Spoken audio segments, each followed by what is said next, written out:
Rava sweet பணியாரம் பண்ண போகிறோம். 1 cup ரவை எடுத்திருக்கேன்.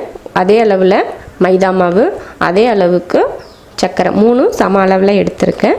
கொஞ்சம் ஏலக்காய் தூள். இப்போ ஒரு பவுலில் இதெல்லாம் ஒன்றா சேர்த்துக்கலாம். ரவை எல்லாம் சம அளவுலேயே போடுங்க. மைதா மாவுக்கு பதில் கோதுமை மாவு கூட சேர்த்துக்கலாம். அடுத்து சர்க்கரை, ஏலக்காய் தூள், கொஞ்சம் உப்பு. அதிகமாக உப்பு சேர்க்கக்கூடாது, லைட்டாக தான் சேர்க்கணும். அப்போ தான் அந்த இனிப்பு சுவை கொஞ்சம் அதிகமாக தெரியும். அவ்வளோதான். அடுத்து இதில் தண்ணி ஊற்றி மிக்ஸ் பண்ணிக்கலாம்.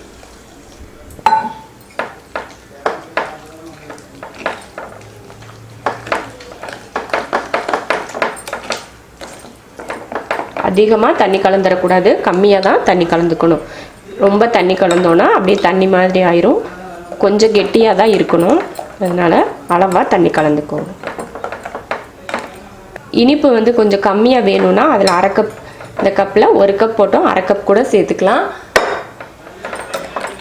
கலந்தாச்சு. ஒரு 10 நிமிஷம் ஊற வச்சுட்டு அதுக்கப்புறமா நம்ம பணியாரம் ஊற்றிக்கலாம்.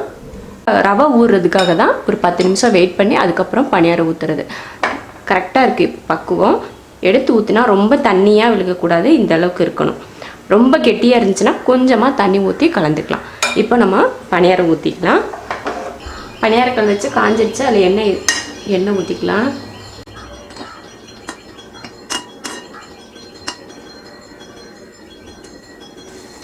அடுப்பை சிம்மில் வச்சுக்கலாம். எண்ணெய் காஞ்சதுமே அடுப்பை சிம்மில் வச்சிடணும். நம்ம இனிப்பு போட்டிருக்கிறதுனால கருகிரும்.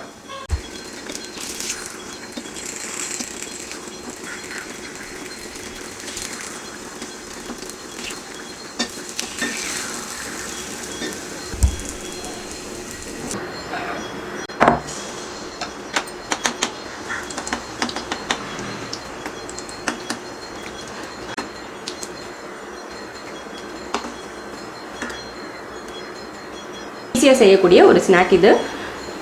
அவ்வளோ ரொம்ப நேரம் எடுத்துக்காது. கொஞ்சம் நேரம் அந்த ஊற வைக்கிற டைம் மட்டும்தான், ஒரு 10 நிமிஷம். அதுக்குள்ளேயே ரெடி ஆயிரும். சாயங்காலம் ஸ்கூல் வீட்டு பசங்க வரப்போ இதை செஞ்சு கொடுத்தீங்கன்னா ரொம்ப விரும்பி, இனிப்பாக இருக்கிறதுனால ரொம்ப நல்லா விரும்பி சாப்பிடுவாங்க. நீங்களும் இது போல் செஞ்சு பாருங்கள். பிடிச்சிருந்தா லைக் பண்ணுங்கள்.